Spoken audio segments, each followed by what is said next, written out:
Hello friends, সবাইকে নমস্কার জানিয়ে শুরু করছি নীলিমা রেসিপির আরেকটি নতুন পর্ব। আজ আপনাদের সাথে শেয়ার করব ছোট্ট দুটো রেসিপি।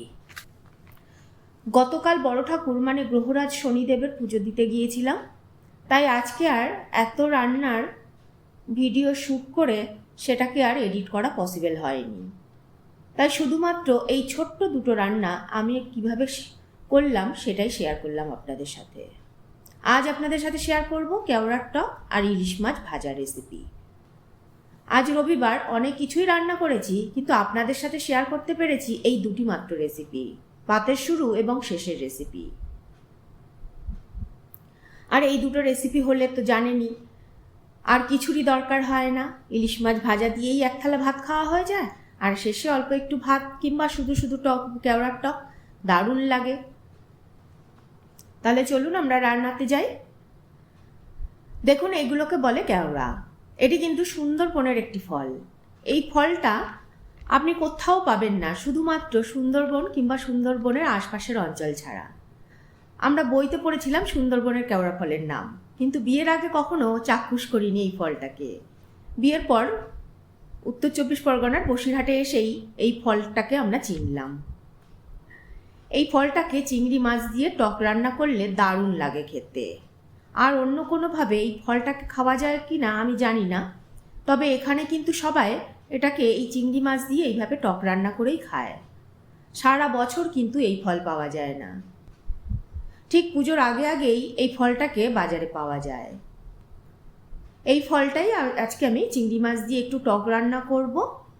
এখানে নুন, হলুদ ও সর্ষের তেল দিয়ে সাতলানো চিংড়ি মাছ রয়েছে।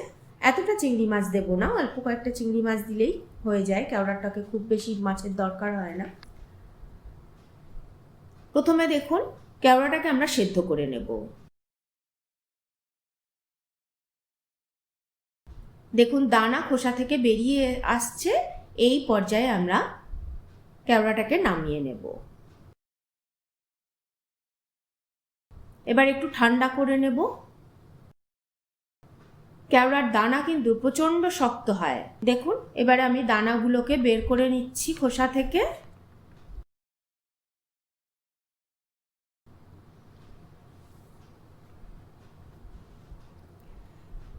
এবারে ভালো করে খোসাগুলোকে চটকে চটকে শাঁসটাকে বের করে নেব। আবার একটু দানা ও খোসা চটকে ধুয়ে জলটা নিয়ে নেব, আর দানা খোসাগুলোকে কিন্তু ফেলে দেব, এগুলো আর খাওয়া যাবে না। এবার কড়াইতে আমি এখানে 2 চামচ সর্ষের তেল দিয়ে দিয়েছি। তেলটা গরম হলে সর্ষে ও একটা শুকনো লঙ্কা ফোড়ন দিয়ে দেব। সর্ষেগুলো ভালো করে ফুটে গেলে এবার এর মধ্যে সাতলানো চিংড়ি মাছ দিয়ে দেব। একটু নেড়ে চেড়ে ভেজে নেব। তারপর এর মধ্যে পরিমাণ মতন হলুদ দেব আর নুন দেব। ভালো করে নেড়ে চেড়ে আবারও ভেজে নেব।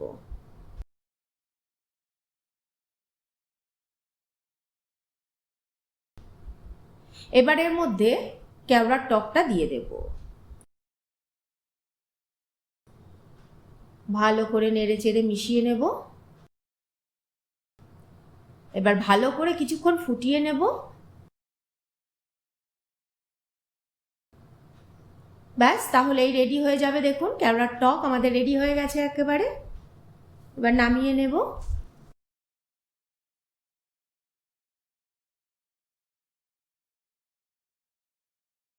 এদিকে দেখুন, ইলিশ মাছ ধুয়ে পরিষ্কার করে নুন হলুদ দিয়ে রেখেছি। এই নুন হলুদ আমরা ভালো করে ইলিশ মাছের গায়ে মাখিয়ে নেব। এবার এদিকে প্যানে বেশ খানিকটা সর্ষের তেল দিয়ে দেব। তেলটাকে ভালো করে গরম করে নেব। তেলটা ভালো করে গরম হয়ে গেলে এবার এই নুন হলুদ মাখানো ইলিশ মাছ প্যানের মধ্যে দিয়ে দেব।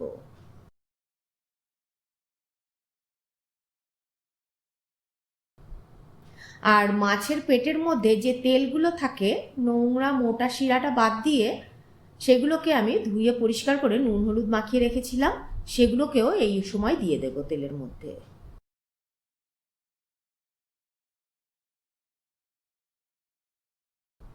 এবার দুটো কাঁচা লঙ্কা আমি চিড়ে দিয়ে দেবো এই তেলের মধ্যেই। তাহলে কাঁচা লঙ্কার ঝাল আর কাঁচা লঙ্কার যে সুগন্ধ সেটা ইলিশ মাছের মধ্যে ভালোভাবে ঢুকে যাবে। এবার এটাকে ঢিমে আঁচে এক পিঠ ভালো করে একটু ভেজে নেব। তবে খুব কড়া করে কিন্তু ইলিশ মাছ ভাজার দরকার হয় না, তাহলে কিন্তু ইলিশ মাছের টেস্ট নষ্ট হয়ে যাবে, ভালো লাগবে না ভাজা খেতে একদমই। এবার এক পিঠ ভাজা হলে উল্টে অন্য পিঠও ভালো করে ভেজে নেব।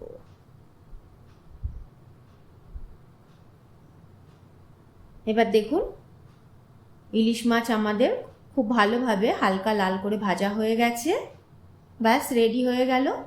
এবার সবশেষে আবারও দুটো চেরা কাঁচা লঙ্কা দিয়ে একটু প্যানটা ধরে নেড়ে চেড়ে ঢাকা দিয়ে গ্যাস বন্ধ করে দিয়ে 5 মিনিট স্ট্যান্ডিং টাইম দেব। তাহলেই রেডি হয়ে গেল আমাদের ইলিশ মাছ ভাজা। সাদা ভাতের সাথে সার্ভ করেছি। কেমন লাগলো আমার আজকের এই ছোট্ট আয়োজন কমেন্ট করে জানাবেন। ভালো লাগলে একটা লাইক করে দেবেন। আপনাদের একটা লাইক আর কমেন্টই আমাকে উৎসাহিত করবে পরবর্তী ভিডিও বানাতে। আজ তাহলে এই পর্যন্তই। আবারও হাজির হয়ে যাব নতুন কোনো রেসিপি নিয়ে নতুন কোনো পর্বে। ভালো থাকবেন, সুস্থ থাকবেন সবাই। লাইক কমেন্ট শেয়ার করতে অবশ্যই ভুলবেন না। আর সাবস্ক্রাইব করে পাশে থাকা বেল আইকনটা প্রেস করে দেবেন। তাহলে যখনই আমি নতুন রান্নার ভিডিও শেয়ার করব নোটিফিকেশান সবার আগে আপনার কাছে পৌঁছে যাবে। ভালো থাকবেন, সুস্থ থাকবেন। নমস্কার।